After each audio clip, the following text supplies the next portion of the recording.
Run back. We're finally here. It's week 1, and we got the Vikings coming to Soldier Field. It's me, Ant. As you can see, I'm back in Gothenburg. I've travelled all around Sweden and Ireland and all these different places, but we've got a sensational show for you today. I know I always say that, but we definitely have this one now.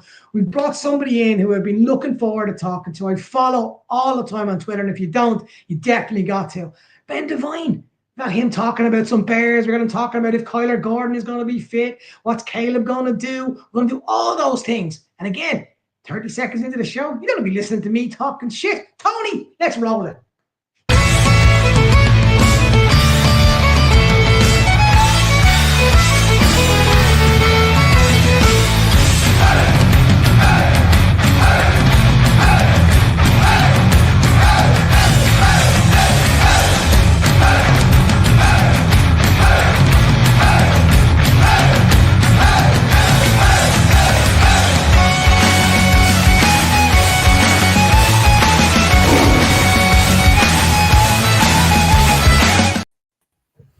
Welcome back, guys. It's the Bear Down Abroad podcast. We're back for another episode.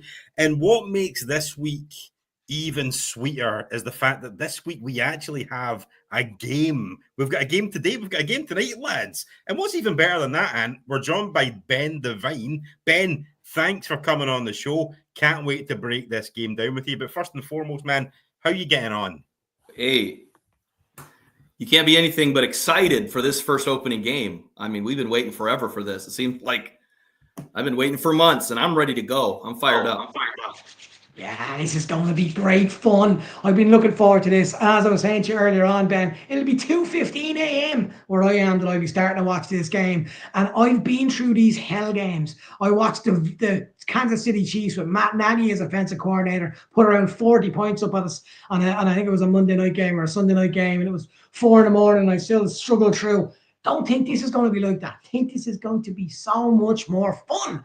So first of all, Ben, before we start getting into the Vikings game, what's your overall take on the offseason for the Bears, whether it's with the Ben Johnson move, whether it's some of the draft picks? What's your one takeaway from this offseason? I mean, you can't help but be excited. I think it's more tempered because, we had all that excitement last year. You know what I mean? And there was tons of excitement and expectations, which really came crashing down with that 10-game losing streak. But I think you can't be excited. You can't help but be excited with Ben Johnson.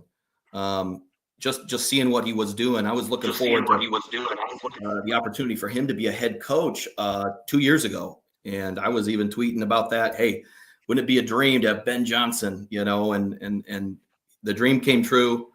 Offseason, I think they really focused on the trenches. Obviously, I think their 5 highest additions were offensive and defensive linemen. So hopefully we see some of that come to fruition here tonight, especially in the run game.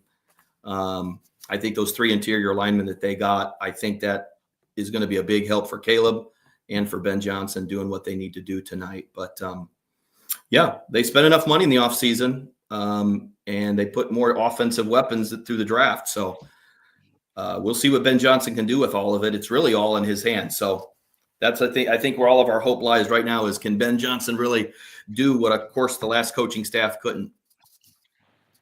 Yeah, I think you're spot on with that. It's that whole, where does Ben Johnson fit in here in terms of doing what the guys couldn't do before?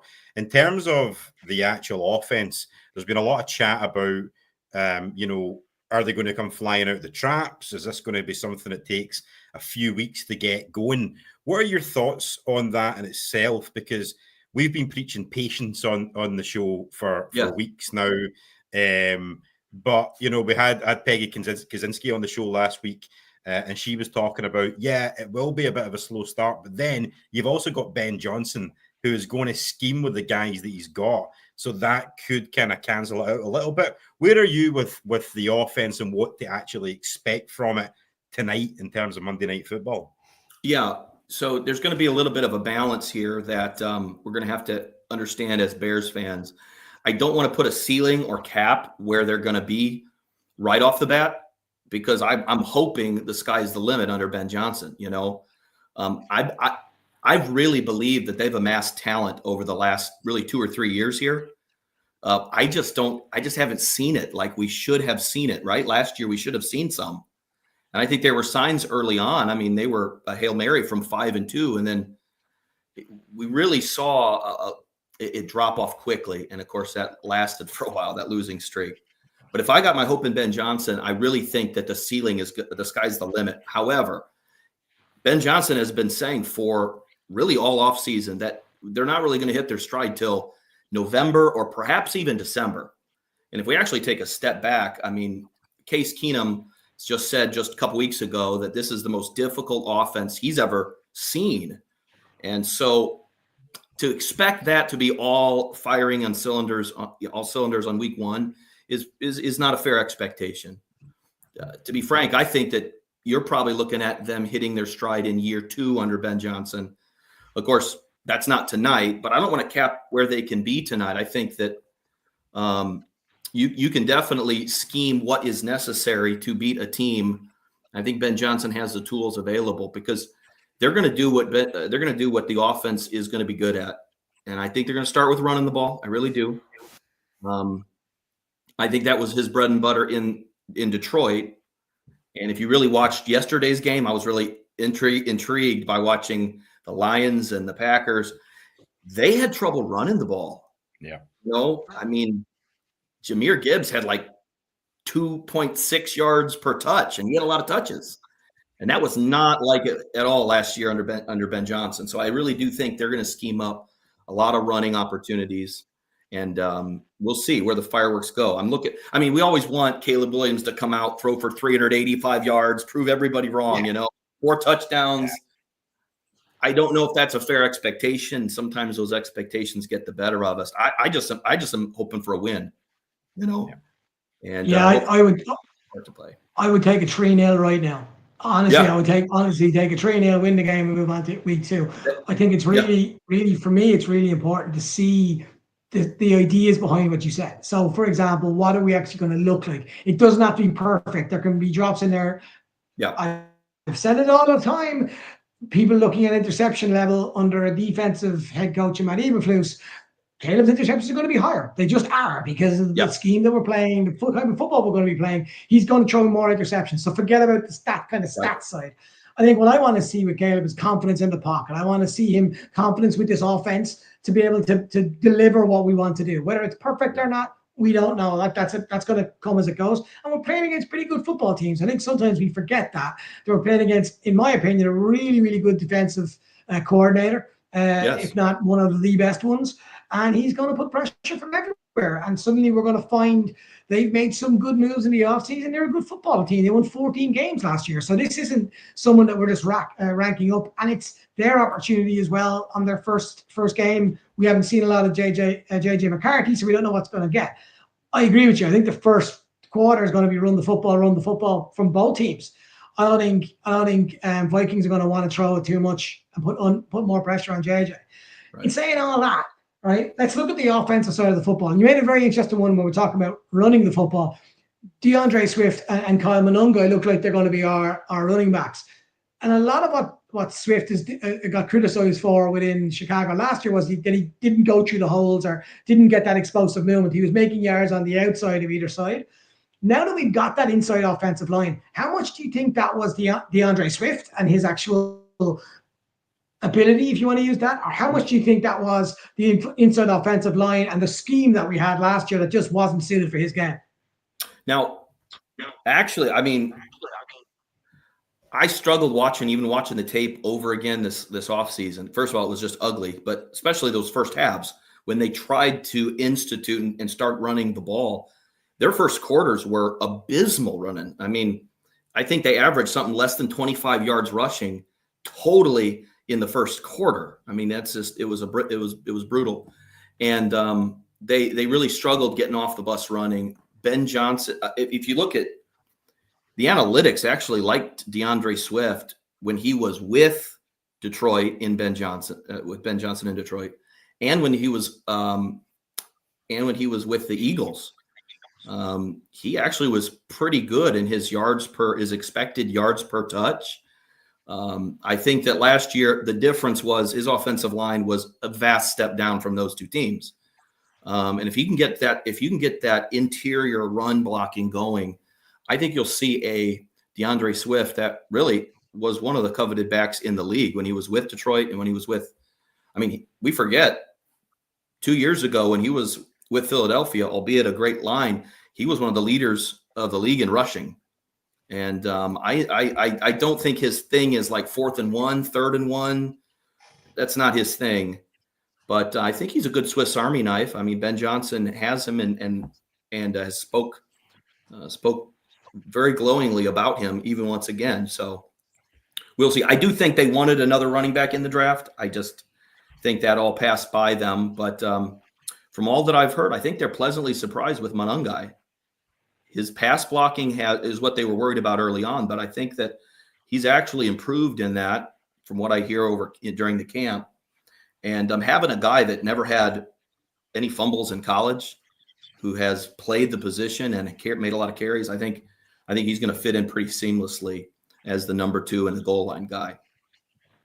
Yeah, I really like Monangai, and I think in terms of that whole running back room, it's a really young room in general. A lot of enthusiasm there. So, and especially when you think about the interior offensive line additions, and they all go hand in hand with each other, which is excellent.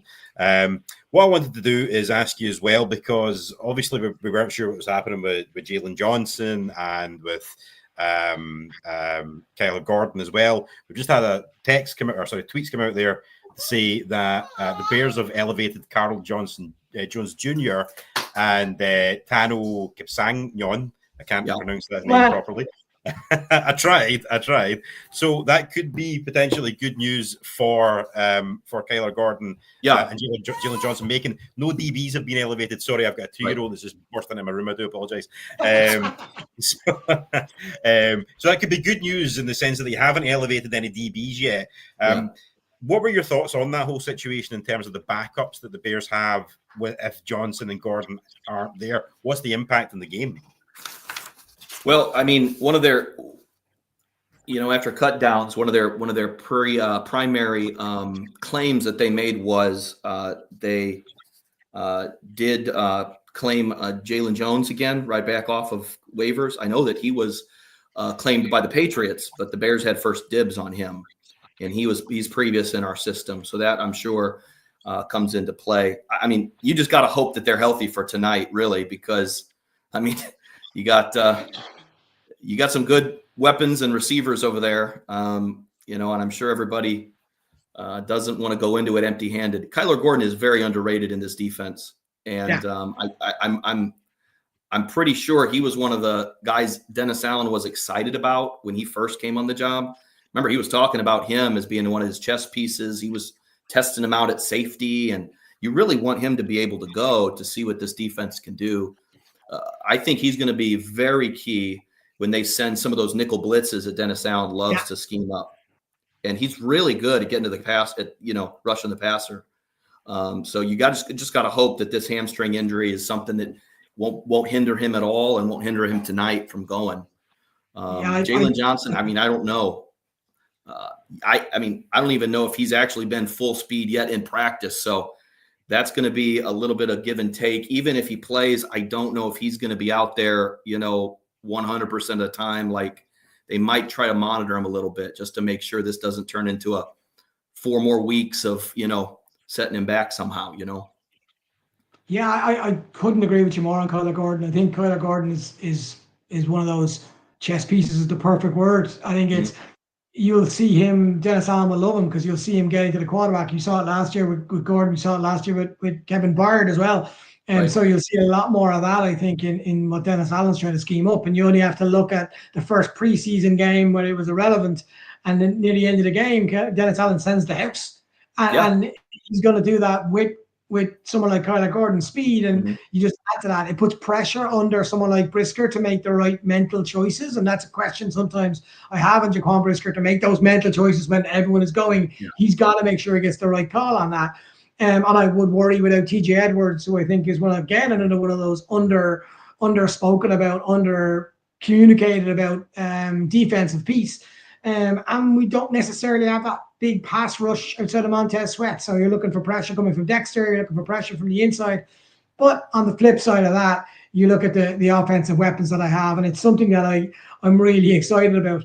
Like you've got everything going from Roma Dunze year 2, DJ Moore. You're looking at Cole Kmet. You're looking at our first round pick in Loveland. You're looking at, I haven't even thought about Luther Burden and my underrated guy in Zacharias. You've got all those different pieces there for Caleb Williams. And yet, I agree with you. I think the first order of business is run the football. When he does start opening it up, who's the player that you think tonight, looking into week 1, whether it's experience, whether it's the preseason or camp, who do you think is the one weapon he's going to be focusing mainly on? I'll give you one with a second one, maybe. All right. I'll give you 2 for one, but I think Roma Dunze is ready to take that step if you're talking about offensive weapons. I mean, everybody expected him. He was in the discussion with guys like Malik Neighbors, Marvin Harrison Jr., Brian Thomas Jr. I mean, this was an epic wide receiver class. And I mean, if we're to take Antoine Randall-L's word on it, and I don't know if he's telling the truth or just kind of being nice, but he said that the Detroit Lions had Roma Dunze as their number 1 receiver in the 2024 draft on their draft board. And that's the kind of expectations you have when you draft somebody top 10 in last year's draft. And I from all accounts, I think he's ready to take a pretty big leap and a pretty big step in the offense. And I would not be surprised. If they really started doing getting Colston Loveland involved early. I mean, we saw it when they were playing the Buffalo Bills. I mean, right away, they're going to him on a couple big passes.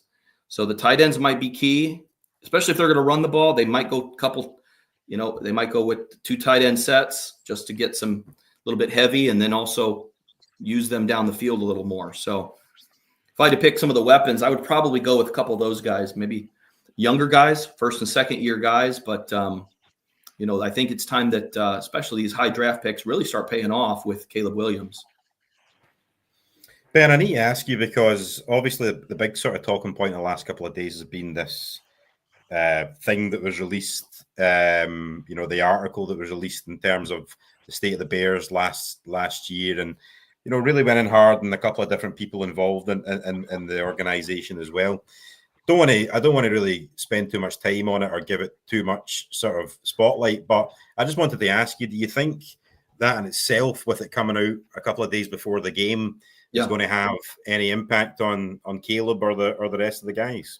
Well, I find the timing interesting on a couple of things. You remember that piece that came out, the Wickersham piece that they kind of came out with some of the notes. Oh, I think it was around draft time, wasn't it? Like April. Yeah. And they said, well, we're going to release the full article right before opening kickoff, And then I find this week interesting. They got another hit piece coming out. I'm almost, and maybe I'm not surprised, but it's almost a little bit comical how they're going after this guy. These things aren't accidental that it's before the year. Yeah. They didn't write this piece in the off season. They didn't release this thing in June. This is all old stuff. We're rehashing stuff from last year. So it's nothing new, but of course they're going to bring it out a couple days before opening kickoff. I don't think that's right. You know what I mean? And not only that, I think it was a majority of it. I mean, they didn't talk to Caleb Williams. They didn't talk to Ben Johnson in the interview. They didn't talk to anybody who's currently, all they're doing is digging up past and really making it look like a bigger mess. Hopefully we're beyond some of that stuff, but I really feel for Caleb Williams because here's a guy who has not only he came into the league with all the weight on his shoulders. I mean, you remember last year, he's got the greatest offense and the greatest situation of any quarterback ever, which was not true. We were getting a little bit ahead of our skis there, but then now he's got all of this baggage that he has to carry. And if you're reading it with even just without any bias, you can tell that there's some intent on some of the former coaches. They're just scorned and they're just they're doing some reputation cleanup, to be honest. They want some more jobs in the league. And so it's a kind of a little bit, everybody's going to try to throw each other under the bus. The wonderful thing I can say is Caleb Williams hasn't tried to stoop to that level. He hasn't gone and thrown any of these former coaches under the bus. and that's I appreciate that in our young quarterback. But yeah, I don't understand the timing of it. I don't like the phrasing of it. I don't like some of the wording, and even just the sense that you get when you read it. There was some bias there, even in the writing and even in the reporting. So I just hope that tonight and really this season makes everybody forget about that nonsense, Yeah, I think that last line says it perfectly for me. I think that's as much as that deserves. I get why Tony asked the question. No problem with that at all. But I Yep. think it's exactly what you just said there. The last line, it's time to shut him up. Hopefully, it gives him good fuel to give it. Lads, there's a lot of people over on Twitter watching. Get over to the YouTube channel and get your questions in and your thoughts. We got Ben for another 6 or 7 more minutes. But let's talk about the Vikings a little bit, because I know I've seen a few Vikings lads getting involved and a few skulls and a few other stuff. And living here in Scandinavia, there is quite a lot of them around, whether they're Vikings fans or not, whether they're just Vikings as humans, I don't know that. But you take on Minnesota Vikings. So forget JJ McCarthy. We don't know anything about him yet, really. Like first, he's a rookie quarterback in essence and everything else. But I have a lot of respect for Kevin O'Connell. I have a lot of respect for Brian Flores. I have a lot of respect for some of the moves they made in the offseason. I think were really, really good. I like Kelly at center. I like Fries in the offensive guard. They had a very good season last year. They're 14, and they've got one of the greatest wide receivers of all time. Whether he's only got one hamstring or not, he still is one of the top wide receiver guys. What's your take on what you think we'll get from the Minnesota Vikings tonight? Well, hey, one positive is Caleb Williams has played the Brian Flores defense twice now. And to be fair, I think he played fairly well in those. You look at his numbers, his stats, no interceptions. I thought he handled it pretty well, and they did throw a lot at him.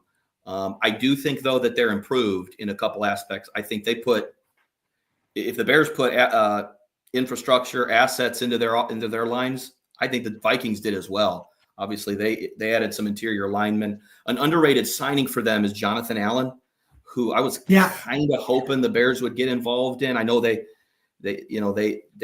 went with Grady Jarrett, but I was really hoping for Jonathan Allen. I think that he's an underrated player, and he'd be something I'd be watching for up front. And I'm just very thankful that they added some, Joe Thuney, and I'm thankful they added Drew Dahlman and Jonah Jackson. Hopefully they're up to the task, and those guys are vets. They know what they're doing, but I think that their defense is improved. And you never know. You just never know with Brian Flores what he's going to do. He's going to scheme something up.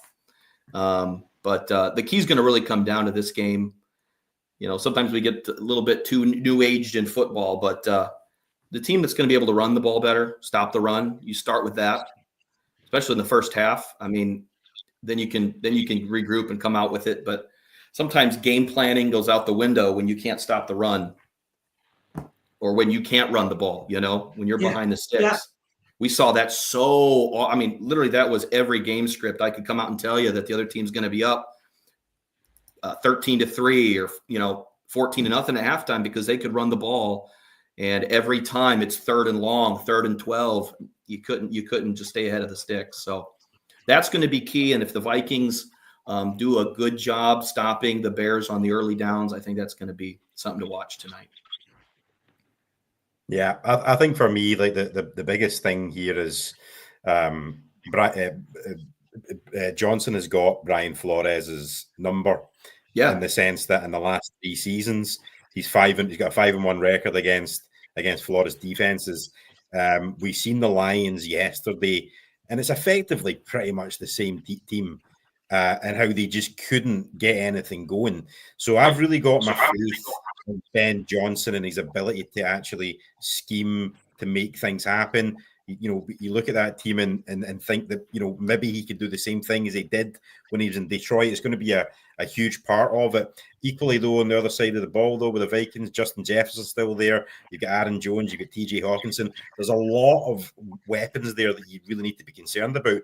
But for me, the pressure's on JJ McCarthy. Caleb Williams has done this. In the sense that he's been in the limelight for the last year. He's played on prime time. He's been under the lights. McCarthy's been able to sit on the sidelines for the last year and really sort of breathe this out and trying to kind of absorb everything. Do you think that McCarthy is really? What are your thoughts on McCarthy, the quarterback, first and foremost?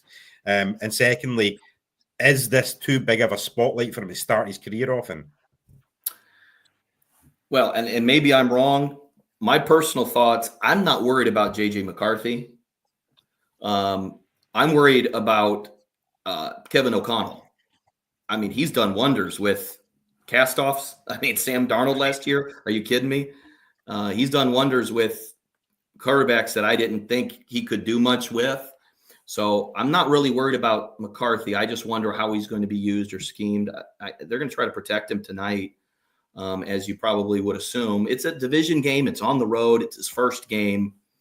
You want him to have the deer in the headlights kind of look. So I just hope Dennis Allen comes out and schemes up the right things, get him looking confused, like a rookie first-time quarterback should.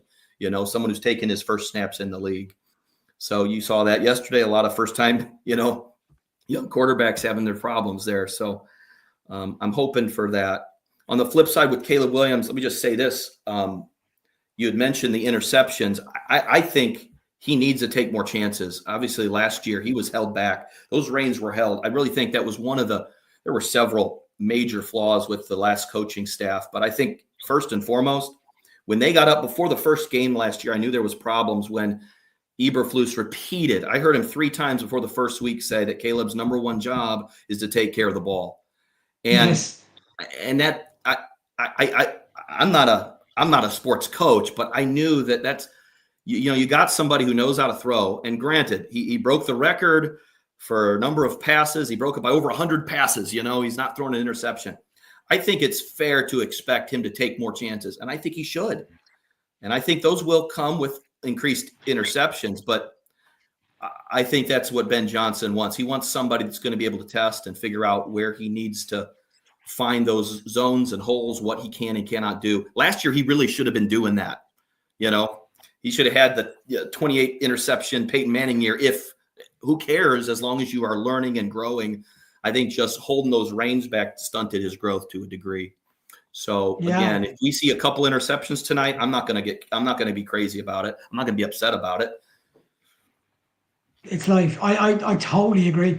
I have no problem with Caleb's interceptions going higher than what he had last year, or even double it. Again, I wouldn't like it, but I get it as long as he's trying to do the right things. I think that's the difference. Sometimes you give interceptions that are winner ball just for the sake of you need to try and do something. That's when I have a problem with it. If it's something he's trying to get into a pocket, or if it's something he's trying to get in, and the defensive player makes a good play. We're in the NFL. They've got very good defensive players all around. Every single team has it. So that I have no problem with if he's trying it. That's the interesting one. Right. Yeah. Getting to the big part of it. What are we now? 4 hours away before kickoff gets there? Yeah. What are you going to go with prediction-wise, Ben? Well, I got the Bears winning. Everything that I see has, everything that I see has, you got all the signs pointing. I would say you got a home division game. I think the Bears should have a better spread than they do, but I'm going 27-13. I'm going the Bears win by 2 touchdowns. Now that's going to take a little bit of the defense, and that's kind of counting on Jalen Johnson and Kyler Gordon. If those guys aren't there, I might bump them up maybe 15 or 18 or something. But I think the Bears can win this handily. I think Ben Johnson wants to send a statement. He wants to make a statement. Yeah. He doesn't want just to kind of come out and just sit on the ball. He's going to be someone that pushes it. You're going to see a lot of 4th down. They're going to go for it a lot on 4th down. Once they get close to midfield, it's 4th and 2, 4th and 3. They're going for it, And he's going to push. Put his foot down on the gas pedal, so to speak, And to be honest, I think he's got the right quarterback for those 4th down plays. I love what I saw last year in limited fashion. So I'm excited to see what happens. I think the perfect marriage, we got Ben Johnson, we got Caleb Williams. It's all about that this year. I know sometimes we're hoping for Super Bowl every year, but if we see substantial growth from Caleb Williams and Ben Johnson's the coach we need, we're set for the next several years. You know what I'm saying? Oh, big time. No, absolutely. Yeah. Ben, man, thank you very much for coming on. Thanks for chatting to us. I know everybody's excited for game day, and I know everyone's got big plans as well in their build up. So thanks for taking the last sort of 30 minutes out to have a chat with us, just so the guys that are watching just now and the guys that will be watching back later on as well know what are you up to just now, and where can guys find you as well online. Yeah, and I pretty much am just on X, formerly Twitter, and just Chicago_NFL.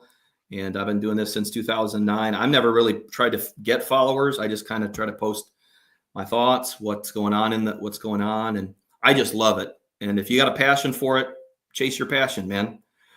So if you love it with all your heart, just put your life into it. And I appreciate that. So I'm going to be, nervously excited, cautiously optimistic, but I'm ready to bear down tonight.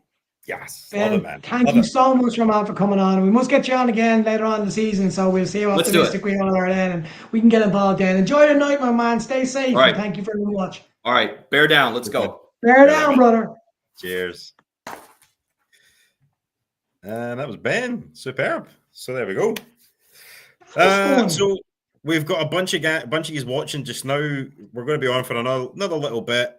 So get your predictions in the chat. Let us know what you think the score is going to be.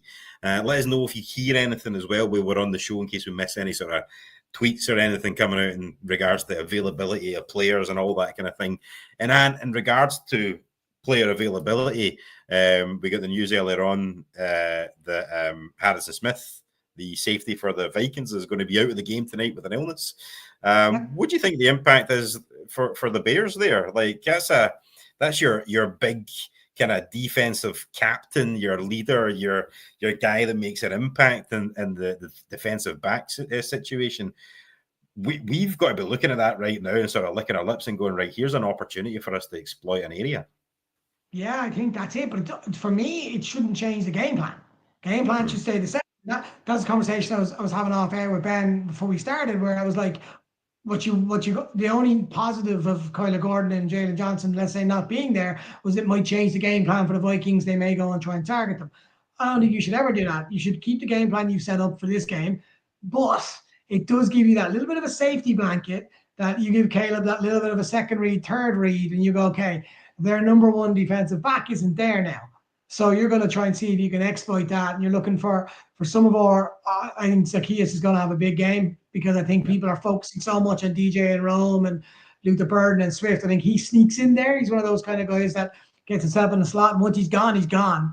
I think that's something to look out for. But I still think you'll find the first quarter, you run the football, and if you doesn't succeed, you run the football again.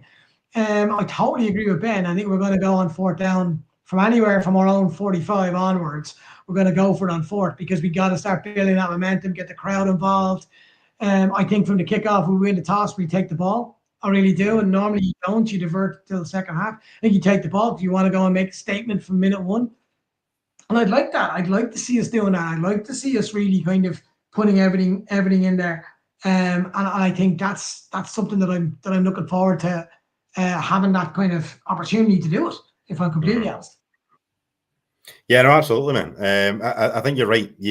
Regardless of any of these sort of last minute things that happen in terms of injuries, etc., I think you do need to just stick to your guns, sort of thing. But that's not to say that if something significant happens, like, Harrison Smith goes missing, or they talked about Christian Darrisaw was questionable for the game as well.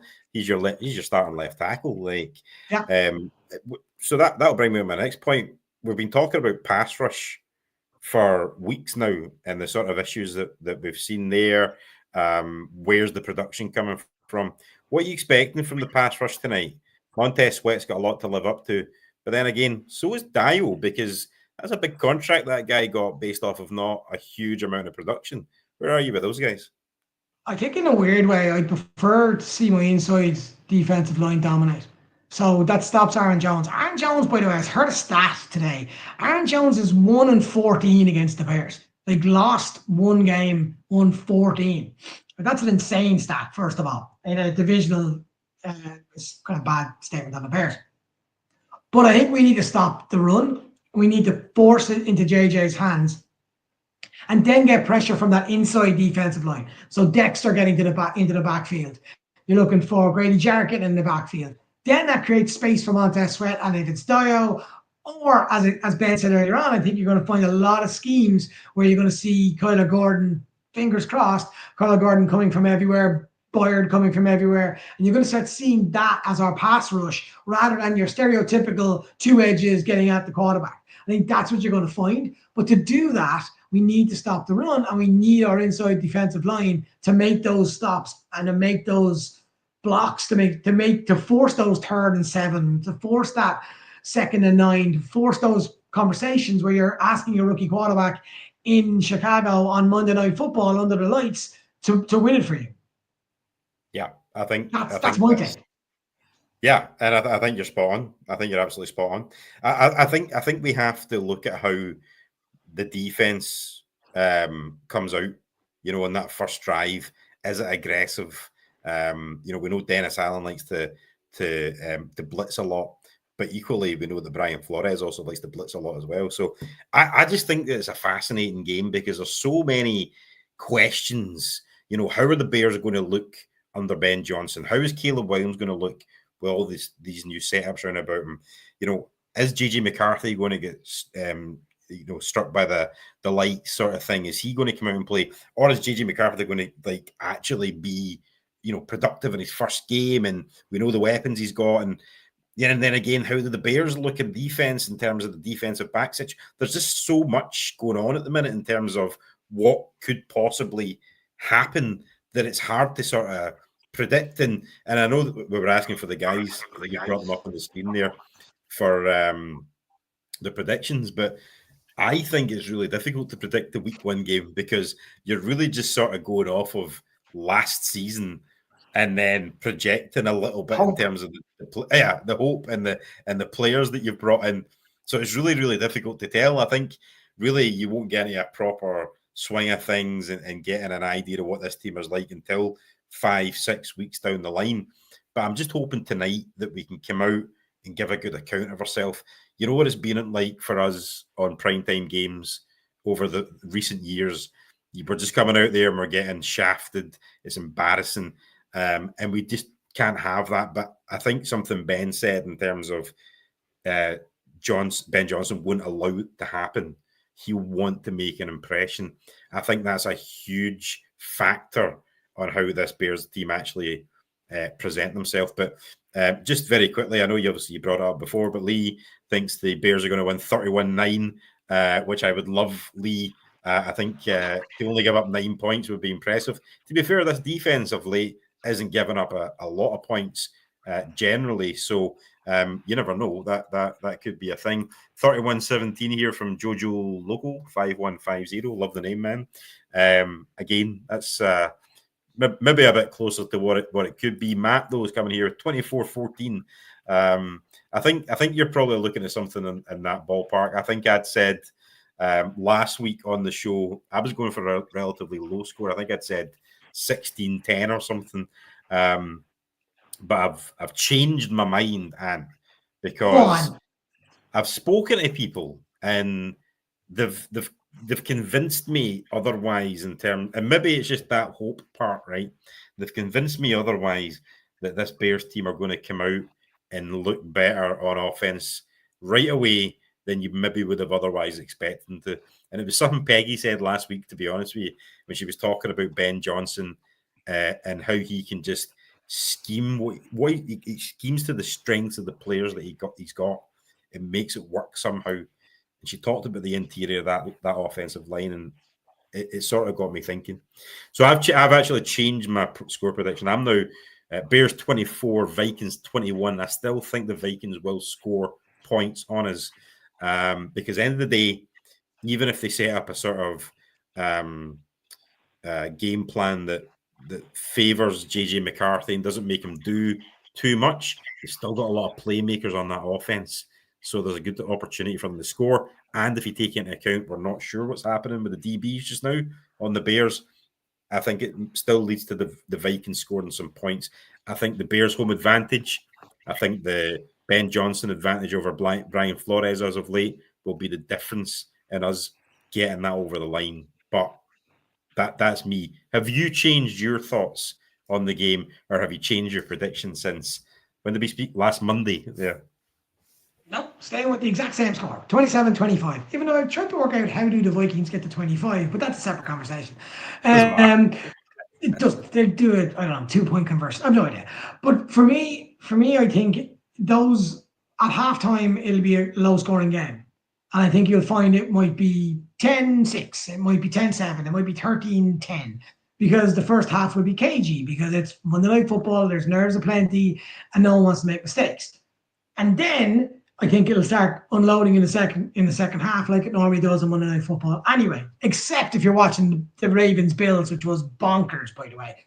But for me, what a game of football that was. Two of the best teams in this league, and they showed it last night. Brilliant stuff. Anyway, don't want to talk about it. Just on that, sorry, Ant, to interrupt. My mate Chris is a huge Ravens fan, and I just wanted to give him a shout out because the Ravens shat the bed last night.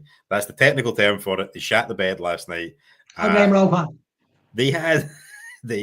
Thank God we traded them. I think they had something like there was like less than 4 minutes left. They're 15 points up, and they've got a 91% statistical chance of winning the game. And they throw it away. Basically, Matt Eberflus took over in the last 4 minutes for the Ravens. He obviously flew from Dallas up to Baltimore or Buffalo, where the game was on, and took over for the last 4 minutes, because that's exactly what reminded me of. No, I think. Look, you got to be honest. Vikings worry me on certain things. Ben said it earlier. I really rate Kevin O'Connell. I really do. What he did with like Darnold last year, I mean, that's close to coach of the year stuff for me. I think he's a really good head coach. He's a really good quarterback coach. We talk about Ben Johnson. Kevin O'Connell has done it. We got to remember, this is Ben Johnson's first ever game as a head coach.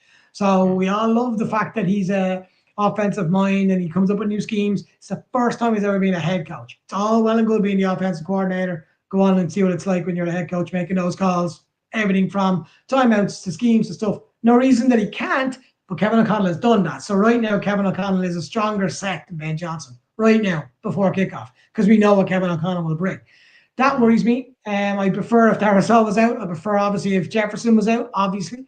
But you got to beat the best, beat them there. So for me, you got to hope that Jalen is ready to go, because even with a snap count, you want them on that. And I hope Kyler Gordon is there. You just adds to it. TJ Edwards is a big loss on our defense. I know we talk about Kyler Gordon, Jalen Johnson, but TJ Edwards is a big loss. And to replace him with a rookie and Hippolyte, more likely, probably ahead of Noah Sewell, based on stopping the run as being more important than anything else, and also Hippolyte's speed. He's still going to get targeted a little bit. So I agree with you. I think Vikings are going to score.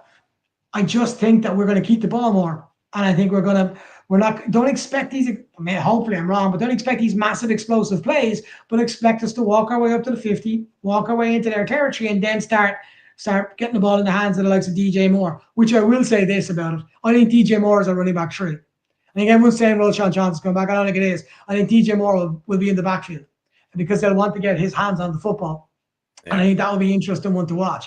Rome Dunze getting his hands on the ball, Zacchaeus getting his hands on the ball, Komet, Loveland, all those other pieces that we have for Caleb, and also Caleb running the football himself.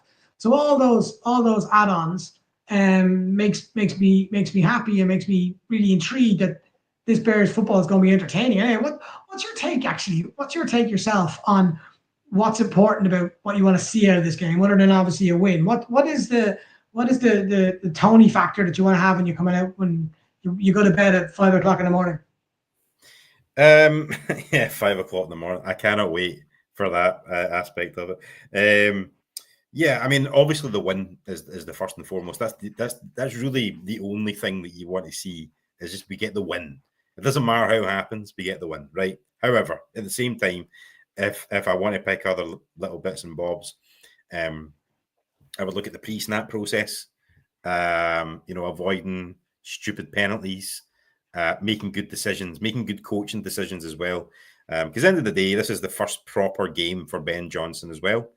So, we talk about him, he's not going to want to get embarrassed. He's going to want to go out there and, really kind of blow the Vikings away. And 100%, I'm sure the game plan will be that. But the bread and butter things, like good time management, using your timeouts appropriately, challenging when you should, don't challenge when you shouldn't, all that kind of stuff. I just want to see some really good signs from there, and I'm sure it'll be fine. But we've all been here before with new head coaches, and we think, yeah, this is going to be great, and then there's a bits and bobs. And listen, but we're going to have issues. There's going to be issues with Ben Johnson as well this year. There will be. It's inevitable. He's a rookie head coach. It's going to happen. So we all need to sort of appreciate that and set ourselves up for it as well. But for me, as I say, for tonight, first and foremost, win. Secondly, though, try and eliminate beating yourself. Control what you can control. And if you can avoid those pre-snap penalties, if you can avoid stupid mistakes, if you've got people being accountable for themselves and not dancing over on the other side of the field while you're meant to be defending, or whatever, like Stevenson, stuff like that. We want to see that's been wiped out. We want to see that, adults are in the building now, and that decisions are being made and coaching has been done as well. That's the main thing. So I think there's a lot that I'd like to see, but let's just go with a win, and then we'll go from there. What I wanted to ask you, though, Ant, was, I don't know if you've seen some of the pictures circulating online of the Soldier Field turf. I was looking at it. Yeah, I saw. Pretty horrific. And Courtney Cronin had just tweeted there, several members of the field crew at Soldier Field are surveying the turf right now and placing a sand seed mix in areas that need to be filled on the playing surface. The field has been resodded after a stretch of 5 concerts at the end of August. Should the Bears be in this situation in the first home game of the season where we're looking at the grass and going, holy shit, what the state is that? What is that? That is ridiculous. This is a perfect example of why that team needs to get out of that state. It just, it's horrendous that we're going into week 1. You look at every other field yesterday and before, and it looks immaculate because it should in the first. That's what the first week of football should look like. Everything should be prepared. The team has been preparing for months for this game. Both teams, let's not just say Chicago, both teams have. And that's what they come to. What is it, 3 hours for kickoff, and there's still people fixing the field because there's massive gaps in it because the city of Chicago wanted to have 5 concerts on their field. No, this amount of money that's spent in the NFL, and if you get an injury, God forbid, to anybody on either side, it's based off the back of that. And for me, it's a disgrace. It just is. It's embarrassing as a Bears fan to watch our field on Monday Night Football looking like that. And it makes me cry, if I'm honest. I know I saw Lee saying that Warren came out with a statement in the last hour where he's talking about Arlington Heights and talking about having a Super Bowl there in 2031, that kind of stuff. For me, I can't wait. I want us to have an actual stadium that you're proud of. We went this year to watch the Bears play in Tottenham Hotspur Football Club in London. And anyone that knows me personally knows I absolutely hate that club. But you can't argue and say the stadium is an absolute sensational footballing, whether it's soccer, whether it's football, an absolute work of art. And I want that for the Chicago. Oh, it's amazing. It's an amazing stadium. It's in a shithole, but it's an amazing stadium, right? Amazing stadium. And that's what I want for Chicago Bears. I want the Bears to have that. I want teams to come there and be frightened to go and play there. And you see it in especially in soccer, as people might know it over here, the big equalizer comes from the stadium. And I know, Tony, you're a big Celtic fan, so Celtic Park has it, but I know I'm a West Ham fan for my sins, and West Ham used to have a stadium in Upton Park that was just intimidating place that no one liked to play, and it was very uncomfortable as an away player. That's what you want, and you want that going into one of these big stadiums. You look at Ford Field, you look at even Lambeau, you look at Kansas City. They have these intimidation factors, and then you look at Soldier Field, and it just doesn't have that. Whether it's the field itself, whether it's the whole element of it. It just feels a little bit old, and I'm sure we'll get into this another time. But I'm one of those people who wants us to go to a brand new stadium, Arlington Heights, Chicago. I don't live there, so I don't get impacted that much by it. But I really, really want to have. that. I got to pull up Chris's comment here, right? Hi, I'm from East London, England. Cockney boy, love it. Vikings, newish quarterback. Grew up as a Bears fan household. I believe he did indeed. So what is his biggest motivator? Starting for your childhood team or against them, right? That's a great question, right? So here's one for you, Tony, right? Celtic fan, right? No, I'm not going to say play for Rangers. That's pushing too far. But let's say you're playing for Hibs, right? And your opening game is in Celtic Park playing against Celtic, right? Your first start, your first professional contract. How are you feeling about that? Excited, man, because like see if it's me, right? I want to go out there and make a name for myself, and I want to go out there and prove to other teams, maybe more lucrative teams, especially in soccer, football, whatever you want to call it. Sorry, I got to interrupt you. Scottish Bear is 100% correct, but sorry. Go on. You want to go out there and you want to prove that you should be in the top teams. And if you can go out there and beat the top teams, then that's what you do. So for me, if it was that situation, I would absolutely knock my pan in to try and win. You know, like end of the day, if you know Celtic or ever were as good as they are, then they should be able to beat lower class opposition regardless. So, but for talking about JJ McCarthy, obviously like big Bears fan going out there and performing at Soldier Field, he's going to want to go out there and play in front of his family, his friends, who will all be there. There'll be hundreds of them there probably. His first proper NFL start, you know, he's going to be thinking, you know, the Bears are going to be around for a long time, but my NFL career will not last, you know, that long. Maybe he'll get 20 years if he's lucky. So, you know, he's going to want to try and make as much impact in that short space of time as he can do. So I don't think there's going to be any trepidation from JJ McCarthy in terms of coming into Soldier Field and lighting things up. If he can do it, I don't think necessarily that'll happen, but I think he'll want to do it. He'll want to beat the Bears and he'll want to make an impact on his new team. So I don't think that comes into the equation at all, man. I really don't. What about you? Do you have a differing opinion on that? No, I don't. I think the interesting ones for me have always been, it's never ever talked about, is the referees. Referees support a team. I always have that in the back of my head when it comes to any sport. Referees grew up loving the sport, whatever that sport was, dreaming of playing the sport, and then they became referees. I think it's always an interesting one. There's always something there, there's some bias connected to it. And we saw it ourselves with a couple of calls on the Bears, famously the one where the referee backed into one of our players and then threw a 15-yard penalty against them. So there's, I don't know, I find it interesting. But from a professional sports player, no, there's no problem with that. I think it's a good question, but I think it's not something that ever gets. If in fact, I agree with you. I think it could actually work as an even bigger motivating factor, because you've got your friends, your family. You remember you dreamed of playing in that field, and now you get a chance to do it. Whether it's in the colours of the opposition or not is irrelevant. And he's a professional athlete that wants to stay in the league for a long period of time. So I totally get that. I think this is referee questions are an interesting one though. Is like I'm always thinking like, what possesses you to want to become a referee? Do you know what I mean? Like, and I always feel that there's some ulterior motive to it, and maybe it's not so much the case. I think maybe in like our football over this neck of the woods, the soccer, you probably think about it a bit more in terms of where'd that guy come from? Who did they support growing up, sort of thing. Like, but I don't know if it translates the same way to the NFL, because you know you've got obviously you've got your referee, but you've also got all these other officials as well, sort of thing. So you know it'd have to be like a total ploy or plot to like dethrone someone. But then again, we all know that all the officials are Packers fans. So we do know that. Our Chiefs fans, by the sounds of it now, by the way, that's a different conversation. We're getting towards the end of our show, which means we're closer to week 1 kickoff time. So let's go to you, because you usually ask me this question. So I'm going to go to you. You've given me your prediction. Now I'm going to ask you for not one, but 2 bold predictions ahead of tonight's game.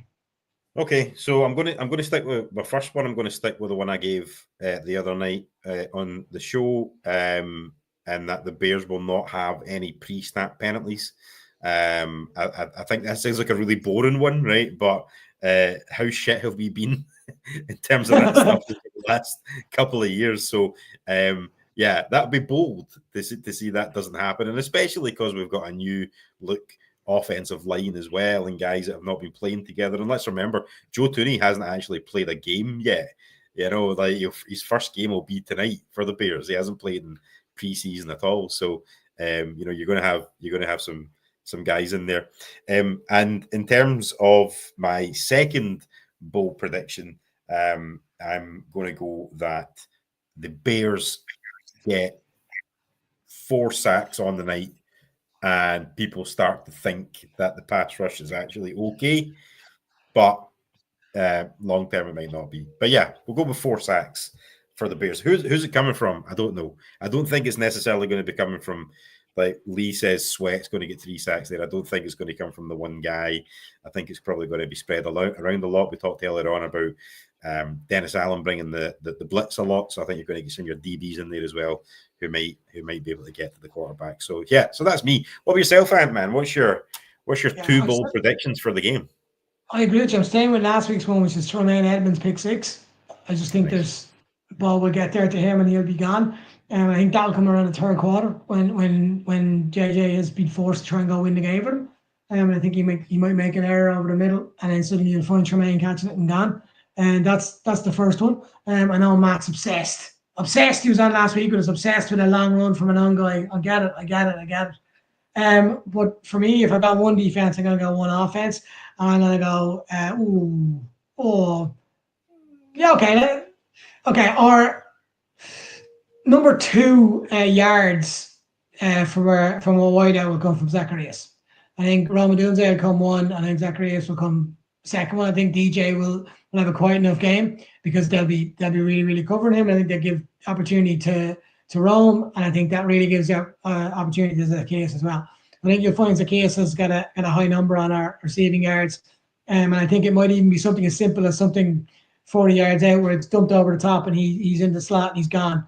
And that's something I can see. And that goes back to your first point about them missing their safety and creating that mismatch and that kind of like pace issue, which I think we'll benefit from.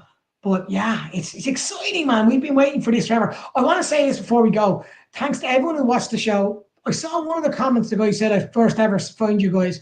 Like the episode, tweet it, make sure you comment on it. Make sure you follow the show as well, lads. Let's get everyone following our show, get people getting that support up there so that we can get more people, more contact, more involvement. Because if you want to hear the Tony and Ant kind of show, the bald one and the woman loads of hair, this is the place for you. This is twice tonight you've mentioned my hair on the show. I know, I'm jealous. I don't quite know what's going on. I know it's a bit mad, right? I'll give you that, right? I need that. It's any consolation. My girlfriend said to me there before I came on the show, Jesus, would you not have had a shave? So yeah. Come on. Look at me, man. I know, I say that to her as well, and she's like, she no comment back. So I need to talk to her when I go there. She's giving you a hard time, man. Don't let her give you a hard time. I always get hard time. That's why I'm so small and bald. But no, yeah, I'm really, really, really looking forward to getting this. I love it. I love this. This is the only reason Lee couldn't turn up to the show for an ant rant. Hopefully we get no ant rants this year. Are you sufficiently angry to rant yet, Anne? No, you want one. Bloody Karen was good yesterday. Didn't like that. Did not like that at all. He actually looked decent. I was hoping he'd be like a geriatric old man sitting and farting away in the pocket and getting muddled. He didn't. He looked good. And that was annoying. What's funny was the Lions looked terrible. But look, that's part of the joys of week 1, I suppose. Yeah, no, I understand that. But at the same time, what was quite funny is his very first snap of the game he was sacked on as well. Yes, I gleefully retweeted. So that was pretty good, man. So I can't argue to it. That Jets Steelers game was actually pretty decent. I went from, my plan was to watch Red Zone, and then I was getting drawn more and more into that Jets game. And your old pal Justin Fields there, man, he looked pretty sweet yesterday as well. So yeah, but the thing, I agree with you, and I'm happy for him. I hope he does really well at Jets, and I hope he rebuilds a career and gets a career for himself. And I know, Tony, you feel the same about Justin Fields. Go do your stuff, and hopefully he's successful, because you want anybody to do well. And he had a tough time at Chicago. Whether he was good enough or not isn't the question. It's more, we've all moved on, but it's more a question of, you want a kid to succeed and do well as a human being. But again, and I'm not really asking this, he lost a close one, and that's unfortunately what's in his career at the moment. And until he beats that, that's gonna that's going to still haunt them. So I do hope he does well at the Jets. I hope he does well there and he succeeds for whatever way he wants to do it. But yeah, that was a great game. Again, the Ravens-Bills game was insane. So yeah, anyone wants to watch the highlights back in that, you'll be there for a good hour or two watching the highlights alone. The highlight packages actually are pretty chunky nowadays as well. They're like 15 minutes worth of highlights on YouTube as well. Yeah. It's a lot, man. But there was a lot in that game, to be fair. Hopefully there's 15 minutes highlights of tonight and it's all going one way and we're like watching a master stroke from our new head coach / guru. Right. Is that as we done? That's us. We're done. For me, it's 23:02. I now get 3 hours of sleep, and then I'm up to watch. Please don't be shit tonight, Chicago Bears. Please, just please. You're up for work at 5 a.m. as well, aren't you? Yeah, I've got a train to Stockholm at 5:36, so I have to leave my house at 5 a.m. Maybe even a bit earlier, 4:45. I'm staying in my girlfriend's house to be a little bit closer to the train station, and I'm going to get up to go there, right? And then after that, I'm like watching the game on my phone as I'm driving. Please, there not be no police in Gothenburg watching the show, and I'll be watching there. So please don't be shit. It's a simple question. I heard we're really popular at the old Gothenburg police. Yeah, they love me. They love me. Before I go, can I do one plug? Before I go? Anyone's there? This is a charity in Ireland called Bumbulance, right? So it's Bumbulance. So it's an amazing charity. Look them up, bumbulance.ie. They do a lot of work for kids who don't live in Dublin in Ireland, and they get to use ambulances and go to different parts of the country and bring the kid and their family to their appointments for doctors, and they do it free of charge. They just do it looking for a bit of donations and stuff like that. So if you get a chance, go on there. So again, it's Bumbulance like the bumblebee, and bumbulance.ie. We'll put it on the thread at the bottom. And please throw in $5, $3, $6, whatever. They really helped my son Theo out when we needed him back then. So I just wanted to give that a quick plug before we finish. Always a worthy cause, man. We should plug more of that stuff every week, I think, moving forward. Listen, guys, enjoy the game when it starts. I'm also going to go try and get a snooze for the next couple of hours. Wake up just before 1 o'clock and get ready for the game, man. And I'm off tomorrow, so I don't need to worry about getting up for a 5:30 train. Guys, we're going to be back next Monday. We'll have Caitlin Sharkey from WGN TV on to review the Lions game in week 2. We may or may not do something between now and then. We'll wait and see how things go. No promises, but just keep an eye out on the Twitter page. If you could follow the Twitter page, retweet the shows, retweet everything, like the show, like the YouTube, do all that shit. Get us out there, tell your friends about us, and then we'll go from there. But until next time, let's hope we get a win. That's the most important thing. Let's hope we get a win. And until next time, bear down. Bear down.